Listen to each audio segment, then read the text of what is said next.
play. The last two performances we've had at home against Hartlepool and Derby, we've played some absolutely brilliant football. Different set of qualities required today. When we got ahead, I thought we defended brilliantly. Again, first half, I don't think they created much, and we certainly didn't. You know, away from home, you're never too disappointed to get in at 0-0 at half time. We just said to the players, it might be one of those sort of days where we don't play very well, but we get a goal from a set play or something, and then we look after it. These 1-0 away victories, honestly, are vital over the course of a season. It was club legend Adam Murray who said that it's the little 1% that add up at the end of the campaign, and you get the feeling that the ugly 1-0 win at Barrow fits the bill perfectly. Jordan Bowery's scrappy goal proved the difference as the Stags kept their run going, but it could have been far simpler with a few tiny tweaks. We'll discuss that and whether or not it's a concern that when illness and injury rears its head, whether we have enough or not to cope. Plus, as always, we'll have your questions, comments and opinions in the live feed. This is the show for the fans, by the fans. This is the Mansfield Matters podcast.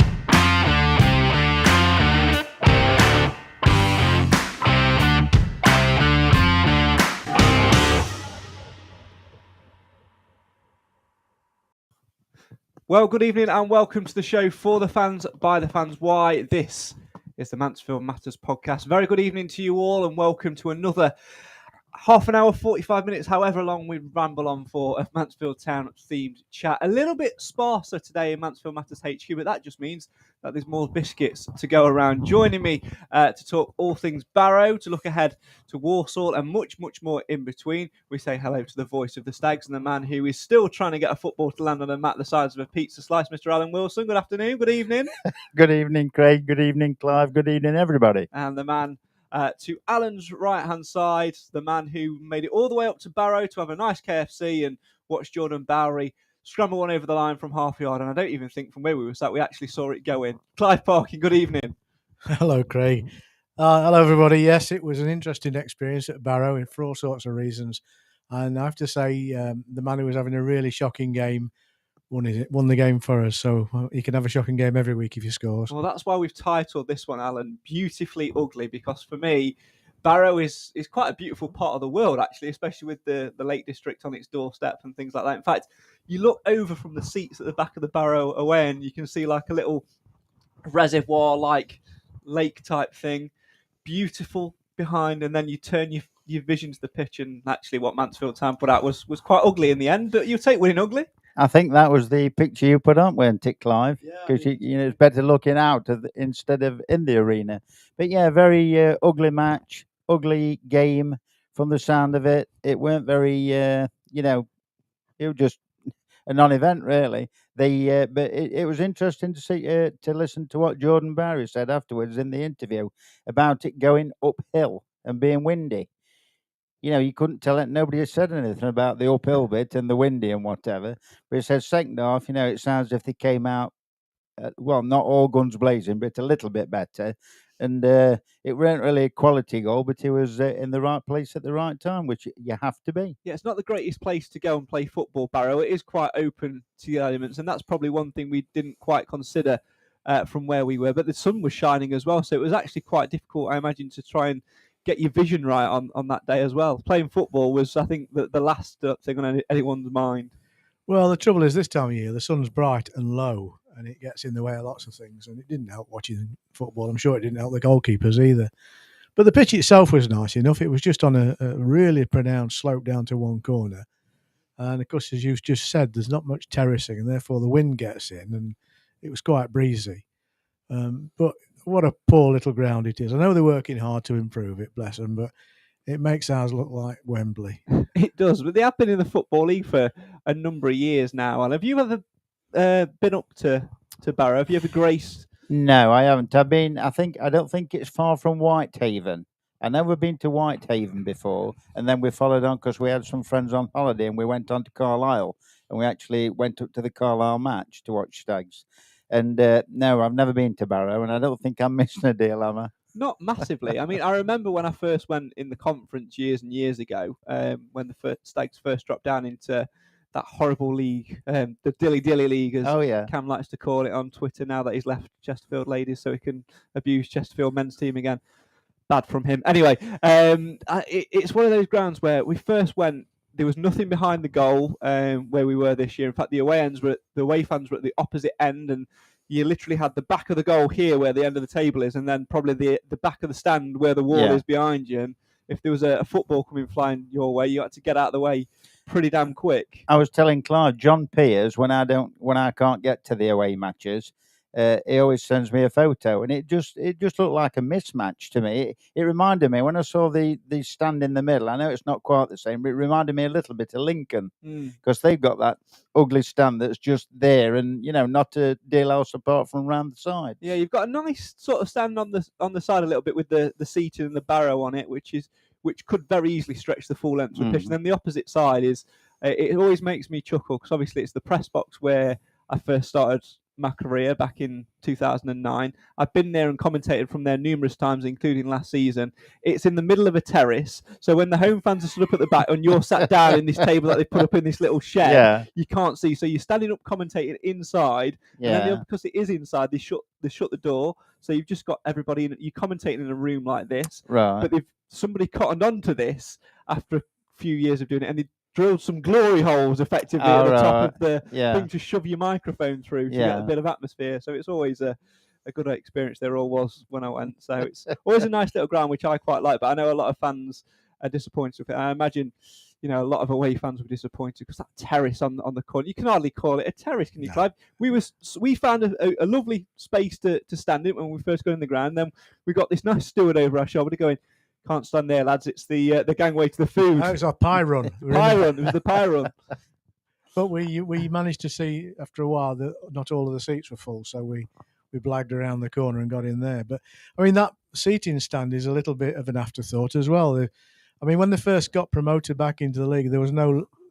That terrace was open. There was nothing on it, and they had to put a roof on it. And then they've had to, I'm presuming they've had to comply by putting some seating for away fans in there. It's like a collection of supermarket trolleys bolted together. Yeah, it's very fun. It's right up. Do you know what? I actually still don't think it's as bad as Forest Green. I think it's better than Forest Green. I think it's got more personality than Forest Green. Yeah, absolutely. And I think, in terms of ramshackle, I think Bristol Rovers still got that accolade because they've got about 8 stands. None of them match. Most of them are canvas. So, but I feel for towns like Barrow because it's a small town in the middle of nowhere. It's never going to be a big club. They're never going to have huge support. In fact, the ground's about the right size, I would imagine, for the football they're going to get there on a weekly basis. I worry what happens when there's a big away attendance, like when Carlisle go, because where are they going to put them? Exactly. Because they don't even have all behind the goal. It's sanctioned off so the home fans can go behind that goal as well, which is quite weird. But anyway, it makes our ground look good, and it's nice to have a little bit of that superiority because we get ridiculed for only having 3 sides. Well, they've only really got 2 there. So, but and the other thing was, the players come out of an administration block at one end of the ground, and it's a bit like Newport. They do that there. It just didn't seem right to me. They should come out from under the stand, and the dugouts are on the opposite side to the media. There wasn't no dugouts really at Barrow. It was literally just the benches on the side. Yeah, bench on the side, which was old-fashioned, but there you go. And you can tell that's how much of the game we enjoy because we're talking about the architecture of the stadium and what's around. We had a complete half an hour on breeze blocks, didn't we? We did, yeah. I bet that were entertaining. Yeah. Mortar joints. Yeah. We were swinging on some scaffolding at one point. It was. I bet you were glad when Barry put that one in, then, weren't you? Well, it woke us up for a little bit, but that's about the only highlight of the game. As always, come and have your say on your team. Let us know your comments, questions, opinions, as always, in the live feed. As Roger has done tonight, we have not got a scorer in the top 15 of League Two. Don't want to be pessimistic. But what happened? But look what happened last season. Darren says, ugly game, but 3 points is the main thing to get. Come on, you Stags. Yeah, we'll come on to the scorer thing later on. Let's keep with Barrow for now, though, Clive. As we say, it was a very difficult game. What I actually find quite refreshing is what Jordan Bowery came out and said in his post-match interview afterwards. I only watched it today. I didn't realise he'd said it until I watched it today, which was, played crap. Well, I wouldn't argue with that. He was having a really poor game. And in fact, had I been in control of team selection at half-time, he wouldn't have come out. We'd have had another player on in his place. Good job I'm not in control then, isn't it? Because he scored in the 50th minute. So, he was Johnny on the spot, wasn't he? When it was unlucky, really, that Ollie's header didn't score. It came down off the crossbar, and he happened to be in the right place. And he sort of bent his neck round and got it inside the post, which is really good. Yeah, he couldn't really miss at that point, to be Oh, fair. he could. Well, maybe. A bit like Stephen Quinn in the second But, half. you as know, well, seriously speaking, we were the better team. And I think, therefore, the result was right. Mm. It wasn't a particularly good game of football for either side. But we went back down the motorway with 3 points in our pocket, and that was all I was bothered about. Yeah, and that's the thing, isn't it? You know, Adam Murray used to say, Alan, it's the 1% which sort of add up at the end of the season. You know, people who are back quicker from niggles, making sure you get a late goal or protect a clean sheet. And if you look at the Barrow result and the performance in an analytical way with that in mind, we got a scrappy goal from a set piece. And then rather than go for the jugular, we did what every sensible team should do away from home. And that is basically protect our goal. Yes, we have to thank Christy Pym for a fantastic save. Cracking save that way. You know, we did what we needed to do, and that was basically defend. And people say it was an ugly win, but do you know what? Sometimes you need to take an ugly one home. I'm going to say you like what you did there, Craig. It's inevitable, really, that you're going to get these sort of matches, isn't it? You can't play, really well, all thundering, 5-0, 5-0 here, 5-0 there. You've got to have these matches, but providing the 1-0 is on our side, I don't think any of the fans will moan about it, because, like you say, that we could play really attractive football and lose 3-2. It's the flip side of it, isn't it? They ground it out, which is what they needed to do. And like I said, with that Christy Pym save at the end, and especially as it bobbled and bounced, I've watched it on the replay, it bobbled and bounced. He just managed to flick it over, didn't he? He did really well from where he was. Yeah, and it just goes to show, Clive, as well, doesn't it, with Pym? I know some people have been a little bit critical of him, but I think his general shot stopping, he's dug us out of a hole on a couple of occasions, and is showing actually that he's a better keeper than what people give him credit for. And similar to Nathan Bishop last season, probably shouldn't be playing League Two football. No, I think at the stage in his career, that's the right level for him now. I think he'd love to be 2 inches taller than he is. I'm sure he'd be a much more keeper in demand if he were. But he's certainly in the best one of the best keepers in League Two, I think, given what he's working in front of, or behind of, in fact. That our defence gives any keeper a bit of the jitters, because every now and again they do silly things, and it's how the keeper deals with those things. And if he has to make one demon save in the game, it's because that's his job, But his distribution is better than Bishop's was last year. I thought when he's given the opportunity to release the ball quickly and into a positive play area, he does it. Sadly, on Saturday, the Stags players weren't giving him too many opportunities to do that, and we ended up punting the thing, which is not, it's not really our strength. Mm. Only criticism I've got, really, because all players can have a bad day, but crass stupidity. A couple of bookings again. Yeah. That should have been nothing. I mean, our captain Clark, I think he left his brain on the coat hook in the changing rooms, because he didn't know when to stop talking. He got himself booked simply because he kept going back after having several warnings from the referee.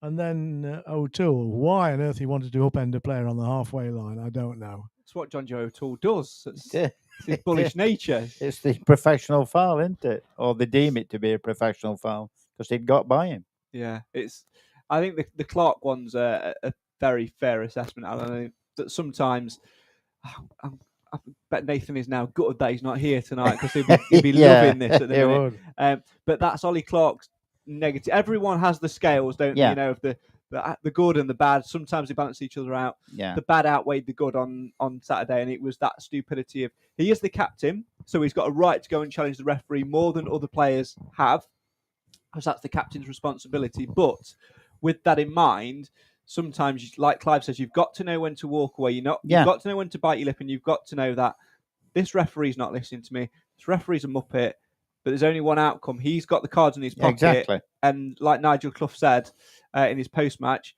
he got substituted off because of it, and he'll pay a fine. Yeah. And it'll probably, when you think about the players that's coming back, he could be one of them, with him having that sort of temperament, to miss out. If he needs to put, either Boateng or Artigan, who knows? It could be Clough could be thinking, right, let's teach him, not so much teach him a lesson, but let's calm him down. That's the good point, though, Clive, because we have got so many options in midfield. That little bit of silliness from the captain, that little bit of dissent, could cost him his starting place for the next 3-4 weeks. It could. If he loses his place, for whatever reason, he's going to have to fight really hard to get it back. So, because you're right, we have got quality in midfield. But, we haven't got a huge squad, as evidenced by having 2 goalkeepers on the bench. And therefore, you cannot afford to allow your players to get needlessly suspended. We've got an injury-prone squad as it is. It seems every time they sneeze, they break a bone. But we've got brittle players and players that get themselves suspended. They're right to be punished by the club, and he's right to fine the guy for that. In my opinion, they should be horsewhipped. I'm sure Nathan would love Bit that. Well. Roger says Pim also kicks the ball a bit flatter, so it gets to our players a bit quicker.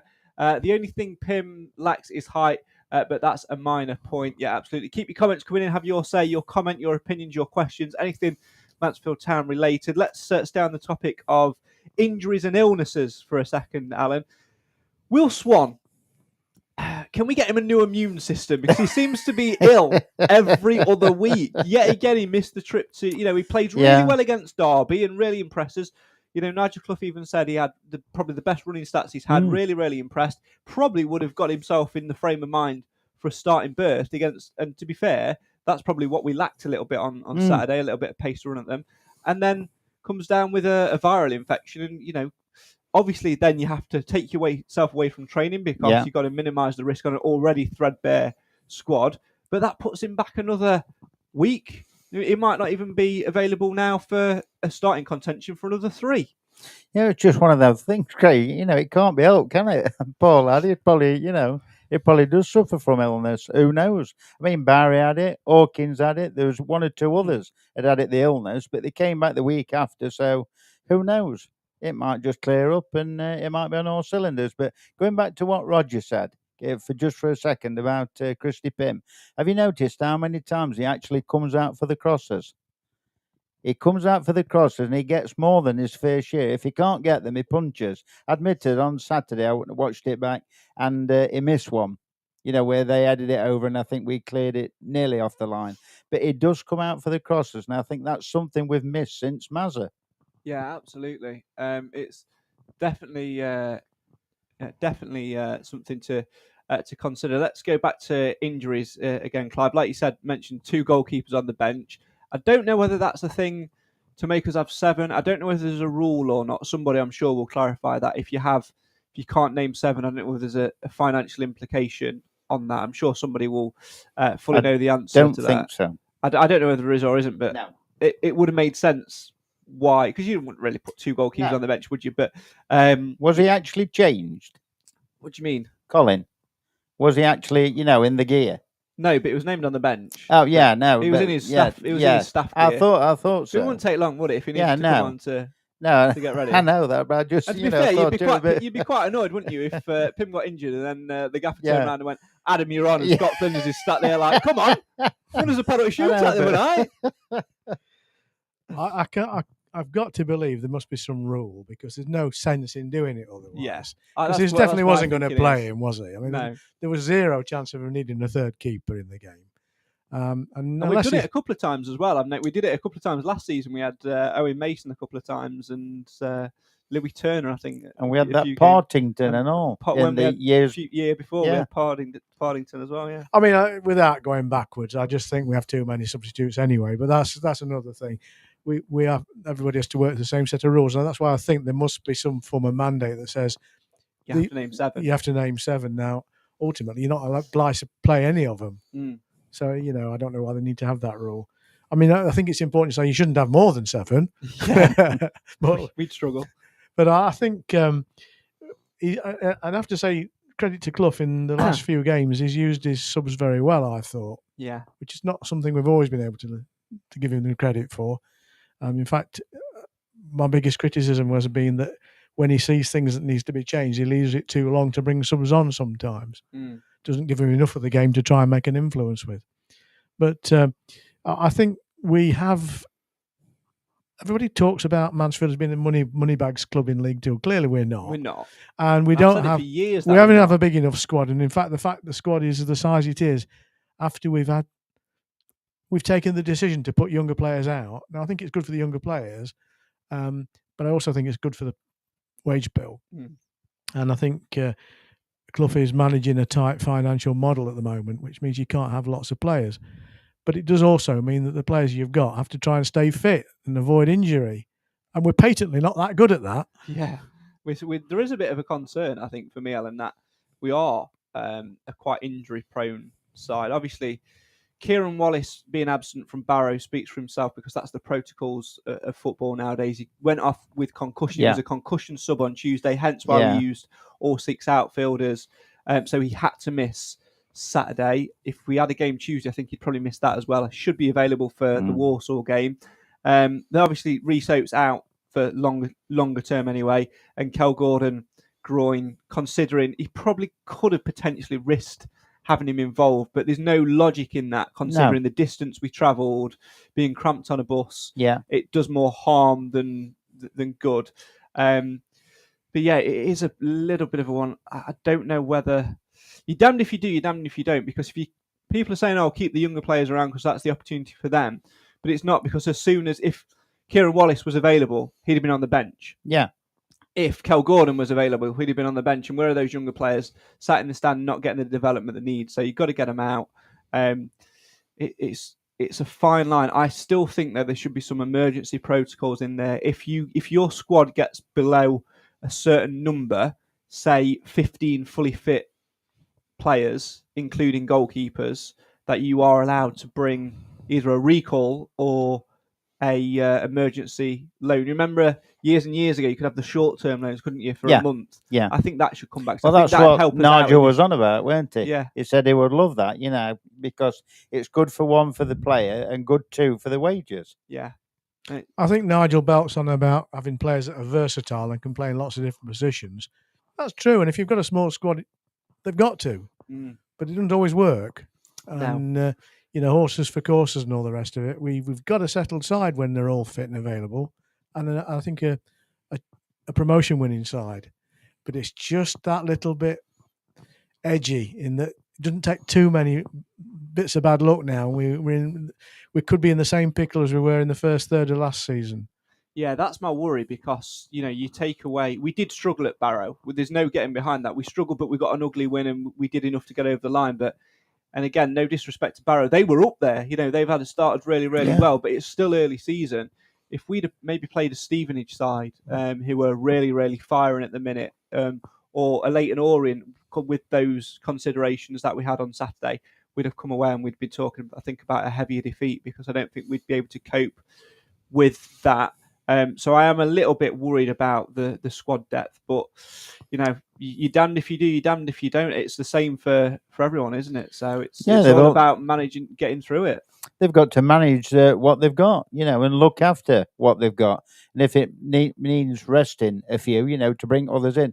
I don't think O'Toole would have played if the number 6 hadn't have gone off. Yeah, in from he's Forest. sort of carrying a knock. Harbottle. Heavily bandaged up. In fact, we noticed it, didn't we, in the first half, Clive? He was warming up with his long area, didn't have his bandage on, and then at half time, he's come out with fully bandaged up, and that's a sign of that means somebody's struggling, because he's ready to come on now. Harbottle had been probably given the first 10 minutes to see how he went, and Bowery was effectively immune from substitution, even though by his own definition he was having a shocking game. Like playing with 10 a lot of the time. It was. Jordan. I mean, players looked to him as an option and thought, no. But to be fair to Barry, there's no right back. No, he's an honest player, and I think and we like him for that reason. And you want good, honest players in your side.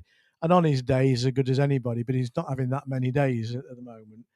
But I think you and I discussed this. The McLaughlin's looking tired and perhaps needs a couple of matches rest. And I think we might be able to see it, because there was a little bit of concern in Clough's voice with his post-match comments that he might be struggling for Saturday. And again, this is where I have a little bit of criticism over Nigel Clough. the only time he's done it and sort of silenced me on this is the Derby game, because Grimsby, we switched it around, but he played the same formation in players that clearly didn't fit. Yeah. We did the same against Derby, but we learnt from it, and we actually played really, really well with effectively almost the same players that played at Grimsby in a better system. And if McLaughlin's missing, and you ask Elliot Hewitt to play left wing back, he's very capable of doing it, don't get me wrong, but then you're missing somebody at right side centre half. You've got to shuffle it over. You might as well just go to a back four, put him at left back. If Harbottle's fit, he can play left back. Those two can play the full back, but you've got to go with a solid back four and not a back five with wing backs, because those two in wing backs bring themselves out from the central three and leave us very exposed. I would drop Jason Law in there because he can play left back. Was Law injured, by the way? No, it was originally a left back, weren't he? Yeah. Jason Law. We've seen him play there before, and he's done well. And he can still pass the ball. It doesn't matter whether he's left back or whether he's in midfield. Okay, he might not be able to slot it through to the strikers, but I'm sure he'd do a damn good job there, Jason Law would. Yeah, and Wallace, if fit, can play there as well, although he'll probably be missing potentially for on Saturday. But I don't know. It's a difficult one to try and comprehend. I just think that if McLaughlin is missing, when we inevitably have to change it, we've just got to get that formation right, haven't we? Yeah. Yeah, and I think the options to make changes depends on having a fluid squad, and the fluid squad needs to have numbers, and we're just a bit short of numbers at the moment. So, you know, you can be on a bad run of form, and if there's nobody to take your place, then you'll get your game. And we've said this as well. There's who do you replace if McLaughlin's injured? Who do you put in that slot? He's got nobody challenging him at the moment. And I think we as a club perhaps have got one too many midfielders, and we've allowed ourselves to be a bit short in other areas. Everybody complains about a lack of strikers, and I can understand that. But I also think we need a new wing back to cover the others as well. Yeah, but you can't have everything. No, you can't. You know, I've just had a real fear go into my head, Alan, and that is that Will Swan is available for Saturday, and he goes, "Oh, Akins can play wing back." No, no, surely no. There's one or two players you shouldn't play Akins. We've seen it, haven't we? I think even Nigel's probably agreed to himself when he's seen, what Akins can do up front. Admitted he hadn't had the two best games, the last two games, but when he's on song, he is the player for that role. Did he play Saturday? In there? He did, and he worked really hard, and the conditions weren't right because people were firing balls to him, and he was doing everything he could. But we were not, the side wasn't as fluid as it should be, and that was true of Akins as well. But I'd always have him in the side for the basis that he's a big player that drags defenders around with him. It's a bit like the Pied Piper. They send people out to him to try and close him down. Well, that gives someone else an opportunity. But we need that someone else, which should have been Swan on Saturday, I think. Yeah, absolutely. Hadn't they won the last four as well at home? Yeah. In 3 or 4. Yeah. So, I mean, when you walk away, when you think about it... They won 4 out of 5 at home. Yeah, when you think about it, it's a damn good result. That's a very good result. And like we said, it's the 1% that add up at the end of the season. Come the end of the season, if we've got into the 3rd place or 2nd place by 2 points, well, there they are. That's them. And we wouldn't have got that last season. So there is a significant improvement on that. Yeah. No, and I think we've drawn at home, which was a bit disappointing because we got the game where we wanted it and we let it go. And we've won away from home. I suppose we'd settle for 4 points under normal circumstances. That's what Nigel said, from those 2 games. Yeah. But we'll look back on the games we've won ugly and be grateful for having done it. We'll also look back on the games where we've taken a 2-goal lead and sacrificed it, I'm sure. And it's happened before. Yeah. With the same team, funnily enough, last year. And it'll happen again. I'm sure it'll happen again. Keep your comments coming in. Apologies if I'm squinting a little bit. We've got no comments with Cam tonight because I don't know where he is. Hollyoaks on again, is it? I don't know. No Nathan either, because I know Nathan likes to volunteer and read them when he's sat in this seat. So I'll do my best. Adam says, could Craig, Allen and Clive not feature on the bench? They talk a good game. Mate, if I'm getting signed, I'm not forming a bench. No I chance. can give him a good 10 minutes. That's what she said. It'll take me 10 minutes, put my socks on. And the rest. Roger says, look, Stags are doing great with what they've got, But until they get an out-and-out striker, things will remain the same.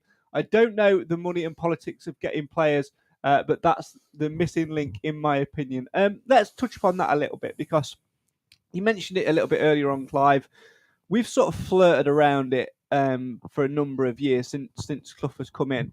This perception that Mansfield Town have got this massive bag of money from the Radfords, which goes to Clough. Here, go and get what you want. It's completely untrue.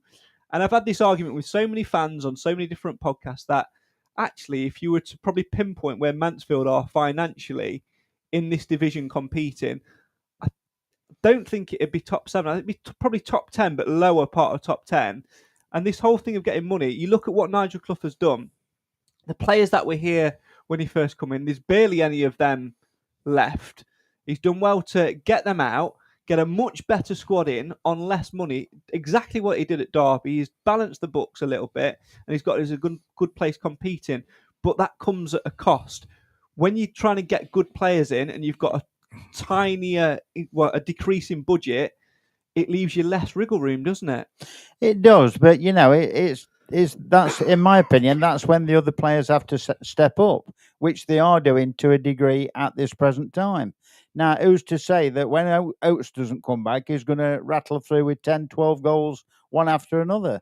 It's like Swan. If he gets to start, he could do the same. But, it's just at the moment, you've got to play with what you've got. Nigel's shuffling his pack round to the best of his ability with injuries. And, it's horses for courses. It certainly is a long season. I think it's too easy to get despondent, and there's no case for it.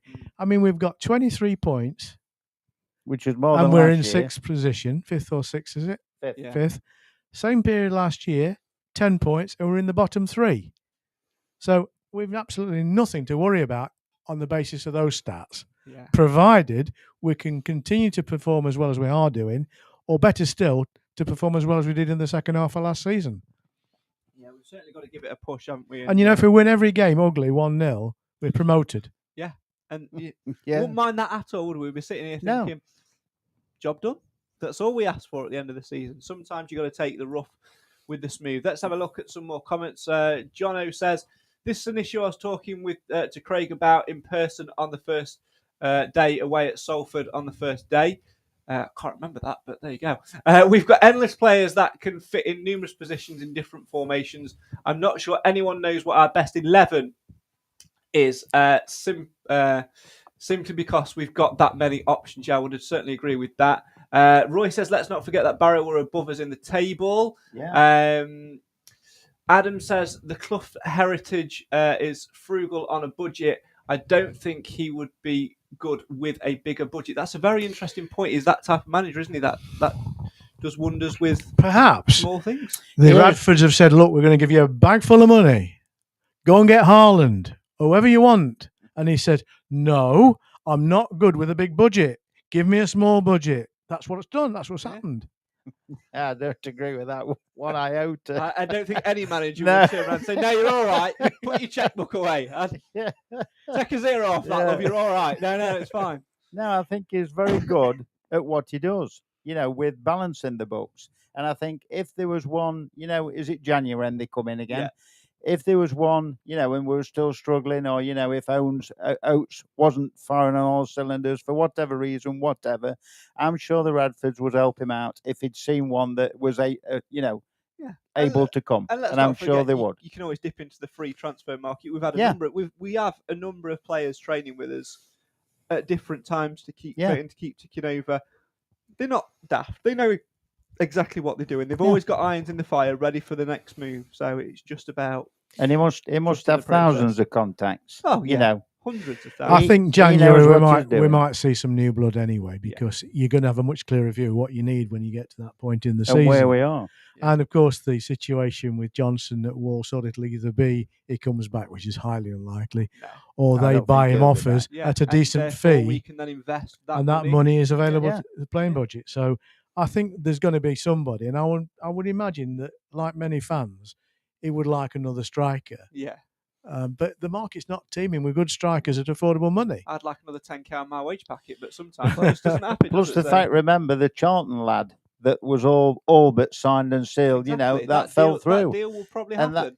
that could have, he could have had 6-7 goals by now. Well, Who knows? It gives us what? Hang on, what we in October, November, December. It gives us two and a bit months to practice saying his name. You more than me. I'm just going to say that lad from Charlton, or I'll call him Jeff. I'll find out where his name is if he comes. I'm sure you will.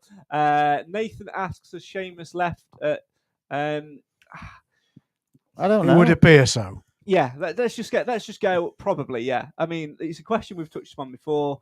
He's obviously not involved with the first team at the moment. If he's involved with the club at all, Adam Collins doing it. In fact, Adam Collins' Twitter changed to, instead of head of academy goalkeeping at MTFC, the other week it changed to head of goalkeeping at Mansfield Town FC. So take from that what you want.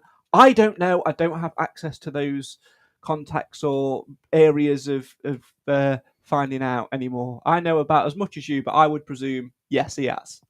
I would have thought so, because I used to see, when I was coming up through after I'd got all my stuff from Steve-O, I used to see him and we used to have a little chat, but I haven't seen him since. Yeah. He's normally one of those that first off the coach at away games as well, and he always has a little chat with the fans. Yeah. But he's gone quietly, and I suspect therefore there's been some contretemps. Yeah, which we can't comment on because we don't know. We don't know. Exactly. Roger says, if Nigel gets us promoted with the existing squad, I'll take my hat off to him. I see a playoff place at best, and that's in the lap of the gods. I hope I'm totally wrong. Well, we hope you're totally wrong as well. We do not want to go to Wembley again. No, all I would say is we're in a much better place than what we were at this point last year. We will hit a bad spell at some point, but I think we've got enough characters in the squad now, and I think we've got enough quality to mix it about. And one thing which we've got this year, which we didn't have that last year, is the ability to play one formation more. We could only play with a back four last year. We couldn't play with wing backs, and we didn't deal with it. We've learnt our lessons. We've played it. The question will be whether Clough decides to, at some point, drop back to a four, which I fully expect to see at some point. And also, when you think about it, we've learnt the lessons from last year when we had that bad start and whatever, and things weren't going our way. We got our way out of it, and we went on the run. Well, it seems to be the opposite way round. We've, like odd time on the home matches now we've drawn, but we've managed to win the away. So, it's like we said before, horses for course, and just keep the run going as long as we can. Let's keep this unbeaten run going. Absolutely. And next up, it's Walsall. Don't forget, Clive, 1 o'clock kickoff on Saturday afternoon. Yeah, I think is a gesture of support for the club, who's obviously trying to save money on floodlighting. All the fans should switch their lights on their phones and wave them at kickoff. Should we try that in here? It's not going to have the same impact, is it? Turn these off. I mean, we've got the above light on above us, and then we've got a ring light. I just think it'd be a bit of fun. Yeah, I think it was just unfortunate, the timing. Yeah. With the Hartlepool being brought forward to the Friday night, it was just unfortunate. I think if we're not having a minute's silence for this game, it'll be the first time we should have a minute's illumination. Yeah. On the referee's whistle, please light up your torches on your phone or your lighter and provide light to the world. But seriously, Walsall's going to be a tough game, I think. It will. And I'm glad we didn't play them last week, because if we played like we did against Barrow, against Walsall, I wouldn't have thought we'd got anything from the game. Hopefully, we'll have picked something up now. And of course, Walsall will be without the man they're relying on quite a lot of the minutes, Mr. Wilson. DJ. Yes. He scored, He won't be playing. No, he can't play against his parent club, of course. So that's one saving grace a little bit. I do think they're a good side, though. They've started relatively well. They'll cause us trouble. They've got say whereabouts are they in the league? Sorry, no idea. No, no idea. They're about the same as us, aren't they? Yeah, somewhere in and around it. They've got to top be 10, aren't they? They're scoring goals for fun. Well, they were. They went dry. Yeah, but they won again on Saturday and Mr. Johnson got one. And they've got a very good manager as well in Flynn, who did wonders at Newport. And he's building up a good squad there. They'll be in and around it this season, but obviously we've got a home record to try and protect. It'll be a decent crowd. Walsall's not that too far. No. I just hope, Clive, that they've been out to the turnstiles this week with the screwdrivers and the computers to try and fix more problems. We didn't really get to talk about this post-derby, did we? But I think we probably... It's still not right, is it? No. I mean, I have an awful lot of sympathy. The club is trying to do things right, and they're trying to do things right without huge capital expenditure. You can't just magic up new turnstiles. and therefore there's always going to be a large number of people going through a small number of doors, and it just doesn't tolerate digital misbehaviour. And some of it's down to the equipment, some of it's down to the people trying to use their tickets and what have you. Personally, I've never had a problem going through the turnstile, but for the game where there was just over 3,000 there for the Suet Pudding Cup, there was huge queues at the beginning because they didn't open the turnstiles till too late. Because they had apparently a lack of staff. The stewards were all in place, but the actual turnstile operators. This is what makes me laugh, right? Because the turnstiles were brought in digitally, so you don't have to man them. Yeah, so you don't have to man them. Yet the way that they are, everyone requires a man to operate an operator to operate them, which is ridiculous. But I mean, to be fair, every ground I've been to that has digital tickets still has a man in the booth. The only one that I've been to that doesn't was MK Dons. Yeah. That's the only one. It's the only one that didn't. And it was sort of the steward on the gate. It was strange, but I just hope that they open them early enough on Saturday and they remember, because I think that was the problem with the Derby game. I think they forgot it was a 7:00 kickoff and not 7:45. Yeah. So I hope they remember it was a 1:00 kickoff. Otherwise, we're in Queer Street 10-1 when the players are warming up and looking back. The boycott. Where's the fans? Alan will be there in his box doing his usual pre-match routine and going, "Don't forget, ladies I'll and mention it." it. Be like, if Alan Lakin don't mention it, I will. Where's the fans? Where's the fans? We do have to turn our attention to more serious matters, though, and that is podcast predictions. And we didn't really give a proper table update last time because we were sort of, it was our little pre-recorded episode. So what I'm going to do is I'm going to give you the update on the table after match 16, which was Barrow on Saturday. So we've skipped on from one. Alan, you were top of the table. You were before the Barrow game. Clive, you had a very good run, didn't you? You had a very good afternoon for the Barrow prediction. Got it right. Got it spot on. And that has lifted you significantly up in our mini table. We have two tables going on. We have the Mansfield Matters table and we have the main table. And that has leapfrogged you above Cam, who is now bottom on 11 points. You're then fourth on 12. Nathan on 14. I'm there on 16. And then legging it away at the top is Mr. Wilson in the Mansfield Matters table. But is he top in the main one? Yes, he is. 21 points at the moment. Flash in the pan. He'll not keep it up. No. I can assure you of that. David Shetlife is in second place on 19. Then it's me in third on 16. JS is in fourth on 15 alongside Adam Crump. And then it's Kathy Holmes on 14 along with Steve Nadin, Kiwi Stag, our own Nathan Edge. And then in 10th place, it's Cam's dad, Nick. So lots of points to be scored. And this week, for a bit of a laugh, for a bit of a Mickey take at the fact that, we've moved the kickoff forward to try and save the bill, I'm going to add in a bonus point, a potential bonus point here. And all you got to do is say lights on or lights off. So, of course, we've moved kickoff forward by 2 hours to try and save electricity on the lights. But what happens if it's a real... I think, Clive, you said this when we first talked about it. If it's a mucky day. What if it's a mucky day? Clouds come over early, it starts to get dark and things like that, and they have to put the lights on. So, for a bonus point, it's will they or won't they put the lights on? Do you want the time they switch them on? Hey, that'd be a good one, wouldn't it? I'm not going to do that because we've got to alter the form. So we'll just do lights on, lights off at the end of your prediction. So normal prediction first. As you're the leader, you can go first. Set the example, Mr. Wilson. Mansfield Town 2, Walsall 0. So that's a 2-0 win, yeah. 20th minute. Lights on, lights off. Lights off. Okay, right. Clive, you're next. 2-1 win. Yeah.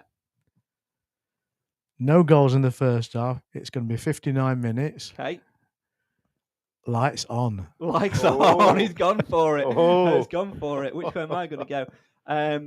I think it's going to be a narrow game. I think there's going to be plenty of goals. I think it's going to be a 3-2 win.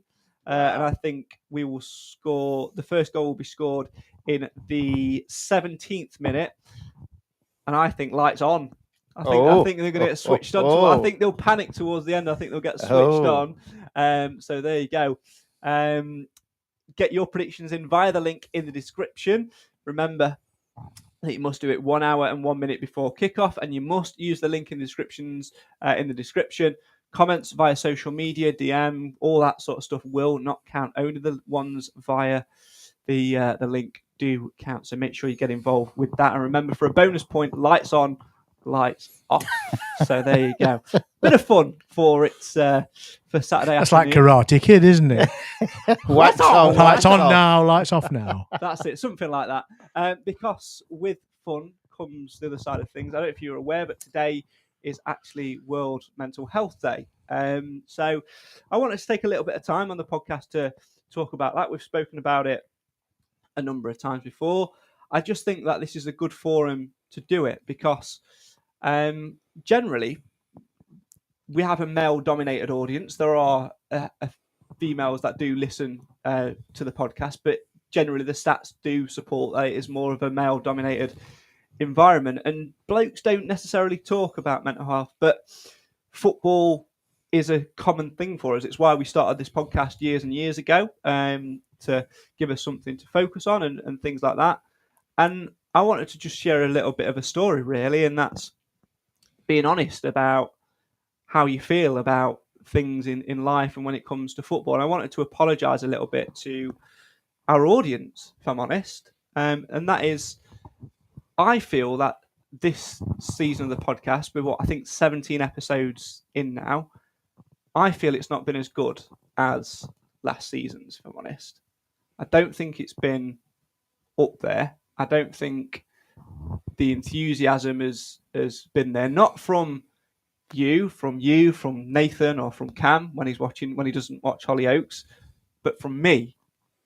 And I feel that a lot. And if I'm going to be completely honest, I'm surprised that we've done 17 episodes. I'm surprised that we've got to this point. And I made a comment to you on Saturday about going to Crawley or not, whether or not I wanted to go. And what did I say? What was my comment? You were considering not going because you thought you needed to jump off the bus at some point or some effect.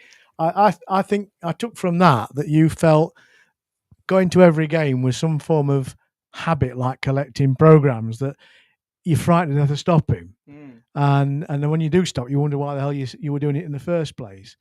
I think it's a personal thing at the end of the day. I think you really enjoy watching Mansfield play, but it is one of those painful enjoyments at times. And at the moment, you're a bit cash strapped as well, which doesn't help because you don't go for nothing. I mean, in an away game, you're going to lose 50 quid somewhere along the line. And I think you're wrong about your enthusiasm. I think it's an internal doubt you've got. I think anybody who watches this podcast won't recognise in you any reduction in positivity or commitment. So I think you're knocking yourself about too much on this. I know where you're coming from with this. We all have doubts from time to time. And going back to mental health, men's mental health, we are useless as a gender. We are useless at confronting these sorts of things.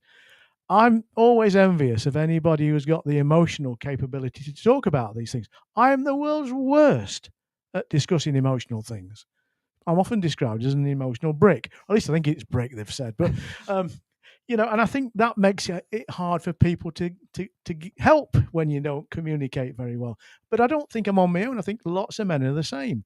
And football is one of those barrier breakers.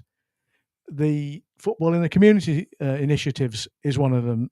I used to work for a charity where we did something called Men in Sheds. It was a way of getting men together in an environment where they would talk about their health. It doesn't take them too long to talk about prostate cancer, to talk about mental health, but they'll never do it on their own. They won't talk to their partners about it, and they certainly won't volunteer to go to the doctors. Yeah, and that's an interesting thing. I appreciate what you said, by the way. It is one of those things that football does bind people together. I know football, the community now are working very, very, very hard on putting more initiatives in place. Walking football I always found to be that sort of release. The podcast is as well, and that's why I didn't particularly want to stop doing the podcast, because I was conscious that there were people that do rely on us every week to have somewhere to sit and something to watch and something to connect with. And sometimes it is a conversation starter. You see people that are on their own at football, or you'll see people that are maybe just sort of going in a pair, and it starts the conversation, and therefore you make friends and you branch out a little bit. But I wanted to be honest about, like Clive said, I wanted to be honest about why I don't feel that it's quite up there and why my enthusiasm's not there. And I wanted to sort of explain a little bit of my rationale behind wanting to stop a little bit. And I think losing the commentary in the summer, I think has hit me harder than what I anticipated it to. For me, when I was younger, going to Mansfield games was always that thing of being able to release from the crap that's going off in your life. You sort of make a lot of friends through it. It gives you a common bond. It gives you a common interest to aim for. But I never really knew where I was going with my career and things like that. I didn't know what I wanted to do as a job. And then when commentary came around in 2009, when the opportunity to go and work with Tony at the radio station did, and all the things that one moment, ironically at Barrow, was, which is why I like the place so much. It means quite a lot to me. That sort of spring something, and it sort of lit a fire inside me. And up until pretty much this time, maybe a few weeks on, last year, I was content in being a fan again. I was enjoying it. I was enjoying doing the podcast. I was enjoying going back to football after COVID and getting out again. And then I got that opportunity last year to do initially one game, which then turned into 4, which then turned into a ridiculous season where we ended up finishing at Wembley. And I buzzed off that so much. It got to a point where that was the only thing I was living for, especially sort of January, February, March time, where things in my job weren't great. I'd switched jobs and it wasn't working for me. And it was really getting in here. And you were with me at Forest Green when we went to that game, and you saw how much that having commentary there refocused my mind. And I had an inkling we'd lose it in the summer when things weren't going right and conversations weren't happening and people weren't replying to emails. And I thought, am I going to be able to cope with it? And I genuinely thought I would.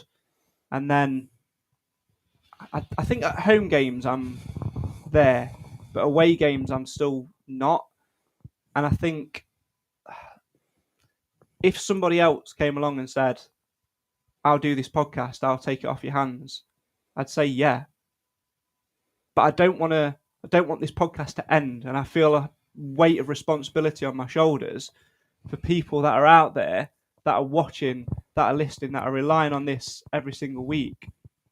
So I just wanted to say to people that listen, that do rely on it, that we're not going to stop it, and we hope that it can give you that springboard to talk to somebody if you need to. But if it's not as good as what it was, if it's not there on the level it was, I do feel that. And that's why I said about going to Crawley, yes, I've got the financial thing, which does play on my mind. But that's irrelevant because you'll always find a way. It's that thing of... But you're suffering from something that you really enjoyed being taken away from you. It wasn't in your control. You can do nothing about that. No. So don't knock yourself up on that one. And in fact, the podcast might not be as good as you'd like to think it would be, but it's something you take responsibility for. And that's an important thing in mental health, because you're not doing it for yourself. You're doing it for other people around you. Do it for us. There's 2 old gits here. What are we going to do if you pack it in? The thing is, Craig, it's knocked you for 6, hasn't it? Not doing the commentary. I know you've been in dark places before because we've spoke about it. I mean, I must admit, on my own part, I'm very lucky because I'm an outgoing person and I've never had that. I mean, I must be one of not many who don't seem to have problems. I can put up with it myself or whatever. And if I need to, I will talk to somebody. And, in case my wife is very good for that sort of thing. But, from the point of view for yourself, for what you're saying, you put a lot into this and we can see that. And I'm sure all the listeners can see exactly what you put into it. But last year, after what you'd done and all the euphoria of Wembley, and I've been with you 2 or 3 times, as you know, and I can see how much you've enjoyed it and how professional you are doing what you do. That's stretching it. No, Hey, it's and not without stretching blowing it. smoke up your backside, It's hard, to take when that's taken away from you, and Yeah. it will take some time. It's like the COVID. I was the lucky one that watched all the matches. A lot of people obviously couldn't get to. So when they came back, it was a big release for them. And I think you will get the urge, who knows, say 3 months down the line, that something's not going to come up job wise, that suits you down to the ground or better and financially better than what you are now. two things here, Craig. One is the listening supporters of Mansfield Town are worse off because you're not part of the broadcasting team now, because the contract moves somewhere else. Nothing you could have done about that. Those people that listen to you have been denied that. But it's a short thing. That contract's going to come to an end. Is it 2 years they've signed up for? Three. At some point, they're going to realise that there are different, better ways of doing it. They may even start to look. The club may even start to look at doing something itself rather than relying on a contractor to do it. The other thing is mental health. It's a really good initiative. I want to do a shout out for Kerry Lou, who's been pushing an initiative called Men's Heads, and with the help of the club. And I think it takes individuals sometimes to make things happen. And her catchline is it's not weak to speak. And I think that sums it up really. Mm-hmm. That men quite often think it's a sign of weakness to show fear, to show anxiety, and it's not. Yeah. And I'm not an advocate of this because I'm the world's worst. I think that's where it comes from, because people come up to you, and it was really lovely at the start, like the first couple of games, where people are coming up to you and saying, "Oh, I bet you're missing it. You did really, really enjoyed listening to you last year and that." But there's come a point now, and I don't want to sound like an absolute arsehole for saying it, because I appreciate why people say it. But you get back on the bus after a game. The prime one was the last away, not Barrow, the Crew game. Got back on the bus, and the first thing someone said was, "I bet you'd have loved commentating on that." And I'd gone from being slightly excited that we won in the last minute to, I'm going to swear, but oh, fuck off. Because I appreciate what they say. I appreciate why they say it, but I'm just like, it just makes you want to scream. And when people come up to me, I'm like, I want to be this person who will happily have a chat and a conversation about Stags, because I know there's a reason behind them doing that. But in my head, over the last, 70, how many games we've played now, I'm conscious that I'm becoming this person that doesn't want to talk much, that just wants to put my headphones in and just get to the game, watch it, and I zone out half the time because I'm trying to stop myself from commentating in my head. In fact, I've heard myself do it sometimes, and you've probably heard me as well. I've been next to you. There's nothing wrong with that. It's just like, listen, you're coming out of something that you valued and you've been denied it now. It'll take you a while to get back to something like normality. Different people get over things at different rates, and you're struggling a bit at the moment. We can see that. But, you're not on your own. There are people around you. Life goes on. Stags are still going to be there as a fulcrum of your attention. You're never going to not be a stag. Apart from that, you've now got a group of people on the coaches to the away games who rely on you to be tormented by. Tracy's just put on here, Tracy Edwards, who's going to torment me on the coach if you stop going? I'm sure she'll find someone else to talk about a bill. I'll try, but I'm nowhere near as good as you. It just got me thinking today that, if ever there's a better day to talk about it, it's today. And I was just conscious that it's not been my standard of where I want things to be. And if I've been a little bit standoffish with people, that is why. But it's an important thing, the message that the club is sharing today. Some cynic in me says that they're sharing it because it's a day where people put the hashtag on it. It's in people's memories, but it needs to be constantly there. That if people want to talk, they go to football for that reason. Sometimes, I've seen the looks on people's faces. Sometimes you see one person go to a game, you think, oh, what a loner. But no, that's their release. That's their thing of going to football. Yeah. And sometimes you just need that little bit of encouragement to speak up. So what was the tagline? What was the tagline of it? It's not weak to speak. Not weak to speak. Well, that's a very good thing. It is. And it's not weak to speak this week. It's not weak to speak at any time. Yeah. I made that up, by the way. Well done. You should be in PR, Clive. Well done. Well, listen, it's some of this is gestures, and we all recognise that. That's the world we're in. But a lot of it is well intended, and the more times that people talk about things, the more likely it is that people will be relieved from some of the grief that they get. We all know about young men committing suicide. It's a phenomenon that's become quite apparent over the years, and anything that we can do collectively that offsets some of that has got to be worth trying. I mean, people who you'd never expect to be under that sort of psychological pressure. I'm thinking back to Gary Speed for a minute. You know, it's such a tragedy when it happens. Lee Collins is one closer to home. No one expects these things, so no one understands what's going on in their heads. It's brave of you to talk about it, because I wouldn't do, because it's not my way of dealing with it. And I think the fact that you're talking about it, it's got to be therapeutic for you at one level, but it's got to be good for other people that are listening. And on that note, we should bugger off. I'm going to ring the bell. Yeah, we should end it there, to be fair. No, appreciate all the comments that are coming in. Really do appreciate that. The campaign that's obviously been set up, please do go and support that. I know Football in the Community, which is soon going to have a little name change, a little rebrand as well. They're doing some fantastic work there. One of my mates is back in that job and is doing a great job there as well, Alex. So keep an eye on what they're doing, because there's a lot more that they're going to be doing to support mental health and men's health and things like that. So have a look at what they're doing. And don't forget, a friend in need is a pain in the arse. Absolutely, yeah. Never, no, seriously, no. A friend in need is not a pain in the arse. A friend in need sometimes it only takes absolutely only takes a sympathetic ear and a little bit of appreciation. So if I've been an arsehole to you since the start of the season, there's why. I'll try not to be. And hopefully we'll be back again next week to talk about all things Mansfield Town. I'm sure we will. Because, there is an addiction. I mean, put it this way. Drugs, alcohol, Mansfield Town. 2 of them probably going to end up in prison. 1 of them, where are you going to end up? League One, crying at Wembley? I'll take that all day long. On one of my other social columns, I don't do it so much now, but I had a catch line, and it was over 50 years of ruined weekends.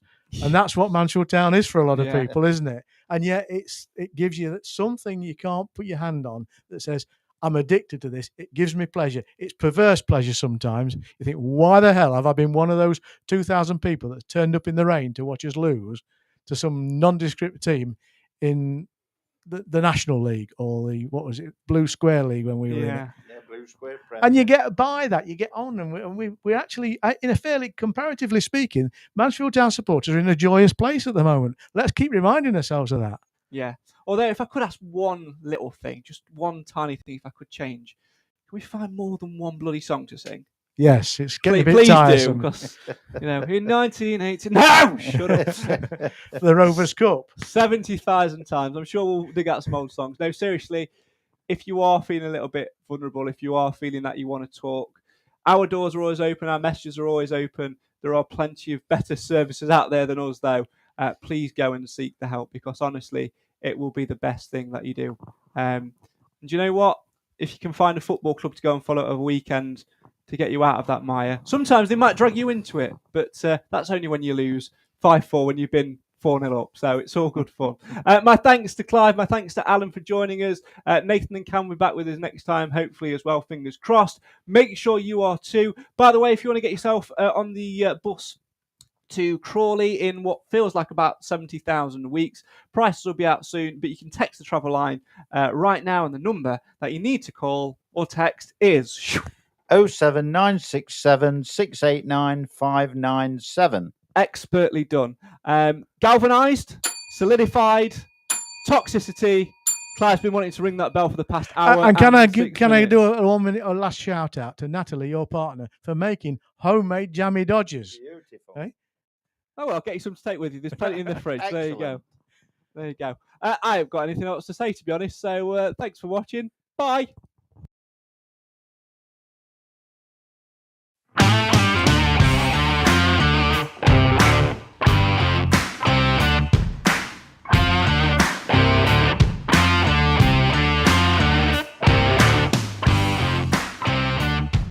Well, that's all we've got time for on tonight's Mansfield Matters podcast. Thanks, as always, to the panel for coming round and getting involved.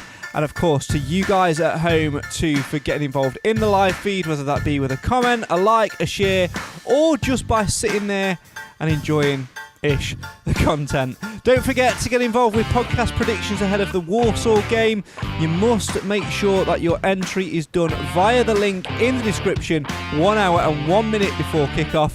And don't forget you can get yourself a cheeky bonus point this week, whether you pick whether the lights will be on or off, as the Stags of course take part in the EFL's disguised experiment of whether or not they should move the kickoff time forward. We'll be back to discuss all things Walsall and look ahead to all games coming up next week on the Mansfield Matters podcast as well. Make sure you follow us on social media for all the details of when we're next going to be live. This is the show for the fans, by the fans. Why? Because lights on, lights off, ugly or beautiful, one thing always matters. You guessed it, folks. It's Mansfield. Good night.